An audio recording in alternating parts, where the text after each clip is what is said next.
कि जय हनुमान ज्ञान गुण सागर सारे लोग कहेंगे, मंदिर की पूजा करेंगे, हमको भगवान मानेंगे। यही कॉमन सिविल कोर्ट है। जो उनको लॉलीपॉप देती तो जरूर है, लेकिन वो खिलाती नहीं है, वो भी छीन झपट लेती है सरकार। आज ये मूल घाट हाईवे जाम किया था। बस्ती जनपद का ये सबसे बड़ा भारत बंद था। 7 अगस्त को भारत बंद करके इस देश की कोई सड़कें नहीं चलने दी जाएंगी यदि यूनिफॉर्म सिविल कोड वापस नहीं लिया जाए। रैली के बाद भी नहीं मांगे मानी जाती है तो बस्ती जनपद में आपकी बार सबसे बड़ा भारत बंद होने का कार्यक्रम रहेगा। और हम सब लोग पूरी जी जान लगा के पूरा भारत बंद करेंगे और बस्ती जिले का सबसे बड़ा भारत बंद करने का आंदोलन होगा। कठोर से कठोर कदम उठाने के लिए बाध्य होंगे, चाहे उसमें भारत बंद करना पड़े या जेल भरो आंदोलन भी करना पड़ेगा, तो उसमें हम लोग पीछे नहीं रहेंगे। ये हमारे कुछ नहीं, खाली ढोकर सुनला है, जा करके जगरे पास 3 तल्ला बिल्डिंग है उसको देती है, और उसके बाद सर्वे कर लीजिए, गरीब आदमी गरीब रह जाता है। जगरे पास छप्पर रहता है और जगरे पास खपड़ैला रहता है। कुछ नहीं, सरकार जिसको पहुंचती जानती है, ताकतवर है, उसी को दे देती है। जितने भी संगठन हैं, सारे संगठन पूरे भारत में यूसीसी का विरोध कर रहे हैं। आदिवासियों को उनका अधिकार दिलाने के लिए सौंपा ज्ञापन। नमस्कार, मैं हूं शिवम मिश्रा और आप देख रहे हैं खबर ज्ञान तक न्यूज। हर खबरों पर नजर। ब्रेकिंग न्यूज बस्ती यूपी। आदिवासियों को उनका अधिकार दिलाने के लिए सौंपा ज्ञापन। आदिवासियों को उनका अधिकार दिलाने के संघर्ष के दूसरे चरण में मंगलवार को राष्ट्रीय आदिवासी एकता परिषद के जिला संयोजक RK आरतीयन के नेतृत्व में विभिन्न संगठनों के पदाधिकारियों ने जिलाधिकारी के प्रशासनिक अधिकारी के माध्यम से राष्ट्रपति को 20 सूत्रीय ज्ञापन भेजा। ज्ञापन में मांग किया गया है कि समान नागरिक संहिता कानून बनाने से पहले आदिवासी समाज के अधिकारों की रक्षा किया जाए। जल, जमीन, जंगल पर उनका नैसर्गिक सुरक्षित रखा जाए। ज्ञापन में यह भी कहा गया है कि आदिवासी क्षेत्रों में हाईवे बनाकर वहां उद्योगों की स्थापना कर आदिवासियों को उनके अधिकार से वंचित करने का षड्यंत्र किया जा रहा है। ज्ञापन सौंपने वालों में ठाकुर प्रेम कुमार नंदबंशी, बुदेश राणा, रामअवतार, हृदय गौतम, राम सुमेर यादव, चंद्रिका प्रसाद, रामवृक्ष, प्रदीप कुमार बनवारी, दुर्गेश कुमार, RK गौतम, रामलौट आदि शामिल रहे। आगे देखिए रिपोर्ट। यह इनके निजी विचार हैं, चैनल का इनसे कोई संबंध नहीं है। मैं RK गौतम, अभी आप लोगों द्वारा जो प्रदेश के वरिष्ठ उपाध्यक्ष बहुजन मुक्ति पार्टी। मैं आप लोग को तहे दिल से धन्यवाद देता हूं कि आप लोग हमारी आवाज़ जन जन तक पहुंचाने का काम करेंगे। आज 18 तारीख को दूसरा चरण है। यूसीसी के विरोध में पूरे भारत के वाम से भारत मुक्त मोर्चा, बहुजन क्रांति मोर्चा, बहुजन मुक्ति पार्टी, महिला संघ, विद्यार्थी युवा मोर्चा, जो भी हमारे बेरोजगार मोर्चा, जितने भी संगठन हैं, सारे संगठन पूरे भारत में यूसीसी का विरोध कर रहे हैं। यूसीसी का मतलब हमारे 99% जनता को नहीं मालूम है कि यूसीसी क्या है। और सरकार, ये मनुवादी सरकार फिर से जो मनु विधान लागू करना चाहती है, उसका जीता जागता उदाहरण यूसीसी है। यूसीसी का मतलब ये है, ये कहते हैं कॉमन नागरिक संहिता, और भाषण देते हैं हमारे प्रधानमंत्री कि एक परिवार में 4 सदस्य हैं तो वहाँ 4 कानून लागू हो सकता है। अरे प्रधानमंत्री महोदय, ये बताने का कष्ट करें कि भारत में 125 करोड़ लोग रहते हैं और उसमें आपने 6743 जातियां बनाई हैं। क्या जातियों को आप यूनिक एक बनाएंगे? क्या आपने इसको जनता के सामने रखेंगे? कॉमन सिविल कोर्ट में आप एक परिवार को कहते हैं एक परिवार में 2 कानून नहीं लागू हो सकता है, उनके लोग हाथ उठाते हैं नहीं लागू हो सकता है। लेकिन एक ही परिवार में 6000 टुकड़े आपने कर दिया है। एक परिवार में अगर मान लिया जाए तो किसी को आपने ब्रह्मा बना दिया, किसी को बाहों से बना दिया, किसी को पेट से पैदा कर दिया, किसी को पैर से पैदा कर दिया। ये क्या यूसीसी के अंदर नहीं आता है? आप सभी मनुष्य को समान समझें और समान तभी होंगे जब उनको समान अधिकार दिए जाएंगे।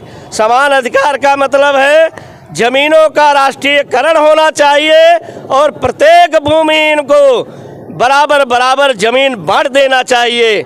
आज गांव के 1% व्यक्ति के पास सारी ज़मीनें हैं, बकिया हमारे 70-90% 91% लोगों के पास रहने के लिए ज़मीन नहीं है। क्या यह कॉमन सिविल कोड में नहीं आता है? ज़मीनों का बंटवारा करो, सबको बराबर बराबर ज़मीन दो, तब मानेंगे कॉमन। क्या यही कॉमन सिविल कोड है कि जय हनुमान ज्ञान गुण सागर सारे लोग कहेंगे, मंदिर की पूजा करेंगे, हमको भगवान मानेंगे?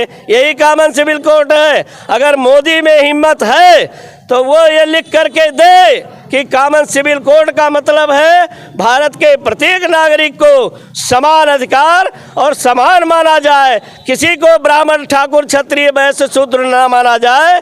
ये कानून पास करे। दूसरी शर्त कि सभी को समान रूप से जमीनों का बंटवारा किया जाए, तब कॉमन सिविल कोड लागू होगा, माना जाएगा। ये नहीं एक लाट साहब बने हुए हैं, एक धन्नी सेठ बने हुए हैं, एक आदमी के पास 1000 एकड़ ज़मीन है, एक आदमी के पास जो है लैट्रिन करने की ज़मीन नहीं है, रहने की ज़मीन नहीं है। ये कॉमन सिविल कोड लाना चाहते हैं। कॉमन सिविल कोड तुम्हारी तभी हम मंजूर करेंगे जब तुम ज़मीनों का राष्ट्रीयकरण करके और इसका समान रूप से सभी गरीब जनता में बांटोगे। जो हमारे किसान मजदूर हैं वो अपनी खेती करके और देश को आगे बढ़ाएंगे। देश बहुजन को मुक्ति पार्टी। पहले तो आपको आने के लिए बहुत बहुत धन्यवाद। मैं हृदय गौतम, मंडल प्रभारी बहुजन मुक्ति पार्टी मंडल बस्ती। आज राष्ट्रीय आदिवासी एकता परिषद के माध्यम से हम लोगों ने 21 सूत्रीय ज्ञापन महामहिम राष्ट्रपति महोदय को जिलाधिकारी के माध्यम से पूरे देश भर के 560 जिलों में दिया गया है। उसके अंतर्गत बस्ती जनपद में भी दिया जा रहा है। यह कार्यक्रम 4 चरणों में घोषित किया गया था, जिसका ये दूसरा चरण आज 18 तारीख को धरना प्रदर्शन के माध्यम से ज्ञापन दिया जा रहा है। और इसका अगला चरण जो होगा वो 27 तारीख को होना है। वो 27 तारीख को पूरे जनपद में रैली प्रदर्शन करके और पूरे देश भर में 560 जिलों में रैली प्रदर्शन कर एक साथ ज्ञापन दिया जाएगा।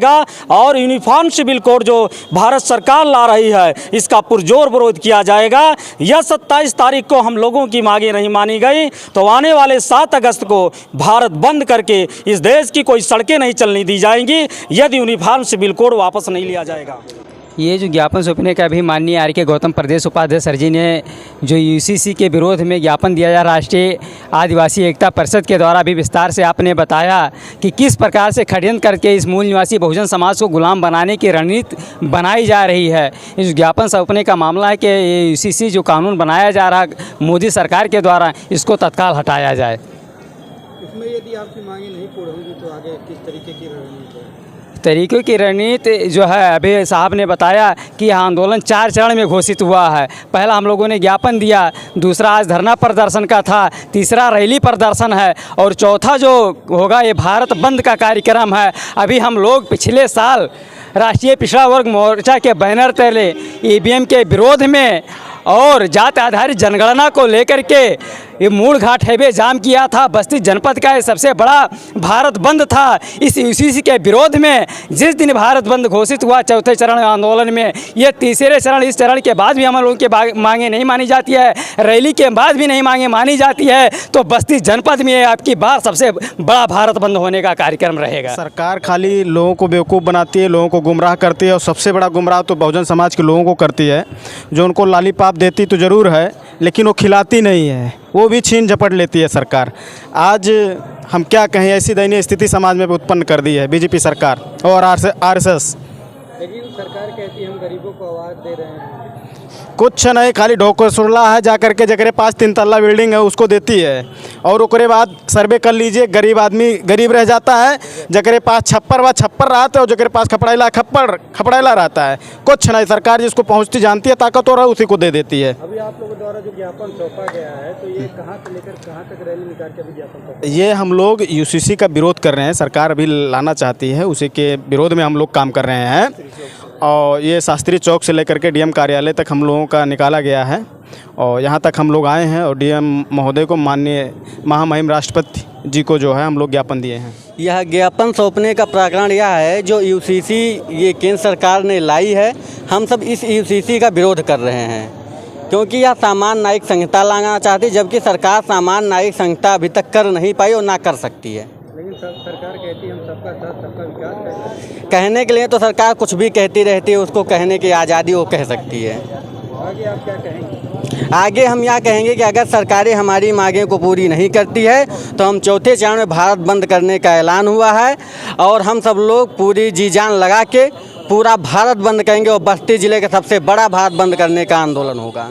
अध्यक्ष पेंशन मूल निवासी पेंशनर संघ बस्ती, आज का जो कार्यक्रम था हमारे अभी पूर्व साथियों ने आपको बताया कि ये यूनिफॉर्म सिविल कोड इस देश के लिए, समस्त शूद्र वर्ग के लिए जितना घातक है वो ये मनवादी सरकार जिस हिसाब से इन लोगों को दबाना चाहती है, यह ना हर तरफ से, चाहे वो प्राइवेटाइजेशन हो, चाहे वो ये यूसीसी हो या धर्म से संबंधित बहुत सारी चीज़ों को जो चला रही है, यह यहाँ के मूल निवासियों के लिए बहुत ही घातक है।